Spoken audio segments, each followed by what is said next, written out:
Hey guys, Coach Brandon here, and I wanted to do something a little bit different today. A lot of the things I've been posting have been shorts, and it's just kind of been short and to the point, just random tidbits of information.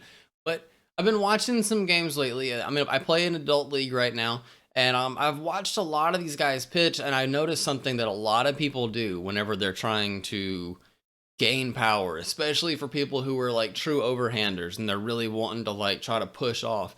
The big thing they want to do is whenever they load, they raise their front leg and they really drop back on their back leg to get that feeling of really pushing off and extending.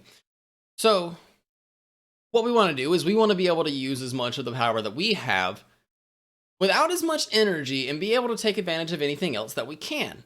With that being said, you're pitching off of a mound. It's raised up. And there's not necessarily a set height on them, depending on where you play. Some are higher, lower, they're different steepness. You have to get a feel for wherever you're pitching at. The thing about it is, though, is they're all elevated. They're all angled down. Thing about this is also, whenever you're standing there and you're throwing, especially overhand, the ball is going to have a down trajectory going towards the plate. What's something else that helps you gain energy going down? Gravity. Gravity is something you want to really take into consideration. Whenever you're wanting to throw hard, whenever you want to drop down to try to push off, the first thing that you're going to do is you're going to drop down and you're going to push forward. But when you do, you're pushing up. You're fighting gravity. So you're dropping down to push up, to bring your arm up, to then try to throw down. So it's counterproductive. So the thing that you really want to do instead is you want to have a strong back leg. You want to have a little bit of a bend so you can still use it, but not enough to where you're crouching. It's just the difference between standing with your legs locked versus standing with your legs relaxed. Whenever you do that, you can start to fall forward. You don't want it to initially be, let me push, because as soon as you do that, you're pushing up. You let your body start falling towards the plate, start drifting. Once your body starts moving, then you explode forwards, because then you already have the down trajectory and you can push towards home. When you do this, you're still going to be able to use your leg strength to push off, but you also have your more explosive, fast-paced muscle, which is in your calf, which is what you're going to be using a lot of. That's how you're going to get that extra stride length. Stride length isn't necessarily going to just create all this power, but it's getting you closer to home. The closer you are to home, the less distance the ball has to travel, the less time the batter has to react to it, and less time for the friction in the air to slow the ball down. That's the biggest thing you're wanting to do. The less time the batter has to react, the faster you're throwing. Your velocity is going to come naturally. So, what I'm saying, keep a strong back leg. Don't drop down. Stay tall, drift, then explode forwards. Stride out as far as you can with control. You don't necessarily want to jump towards home plate, but generally, if you're doing really good, your stride length is going to be the same, if not longer, than what your height is.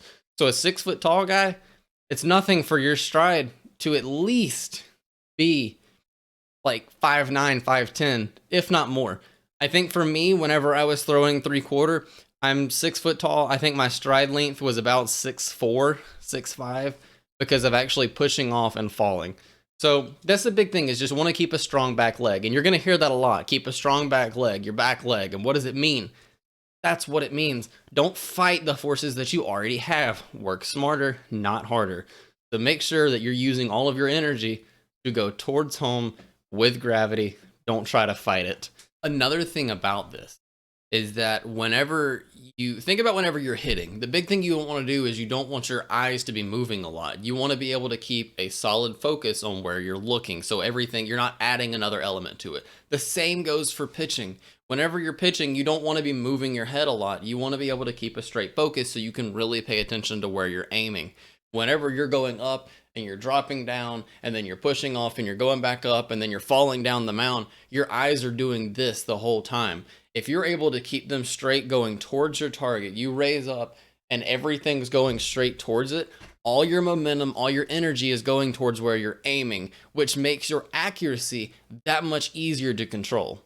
And like I've said before, velocity is nothing if you can't hit the strike zone. And to a certain point, even then, it doesn't matter. You see major league pitchers throwing 103, 104, it still gets hit. Your speed's only going to get you so far. People are going to get used to it. You might get past somebody the first time up because, like, man, he's throwing hard. I'm not ready for that. Not going to work every time. You've got to be able to hit your spots. So, this is going to help you get velocity, less reaction time, but it also helps so much with accuracy. And that's the big thing here, is that it's going to help with that. And if you're kind of confused about what I'm saying about the feel for it, that's the big thing to pay attention to. Get a video of yourself, or just pay attention to your eyes moving, because ideally your eyes are only going to move towards where you're throwing. You're going to come up, your back leg's going to stay the same, and you're going to start going towards your target because your body's going forward, it's going down slightly. Everything is going towards the catcher's mitt where you're wanting to throw the ball. So if you really focus on that, just keeping your eyes leveled and going towards it, you're going to do that naturally. So that's a good way to get a feel for what exactly I'm talking about, because sometimes somebody can explain something to you and you might get what they're saying, but then actually putting it into practice feels weird because this isn't how I do it. This feels off. I don't know if I'm doing it right. So whenever I'm coaching someone, I like to give them ideas of, this is the kind of feel that you're going for. And that's the best way that I can explain that to you, is you want all of your energy, your eyesight, everything going towards where you want to throw the ball. Because if you're turning off and your eyes are going to the left, it's going to be hard to hit that target, because now you're opening up, you're going the wrong direction, you're losing momentum because it's going the wrong way. You want everything going towards your target, everything you've got going towards where you want the ball to go. So if you have any questions about that, let me know down in the comments sections. Make sure you subscribe if you haven't. We're going to be doing lots of tips. Feel free to submit your videos to me to my email address listed in my About section. I'll be happy to review it and give you any feedback that I have. Until next time, thank you so much for watching.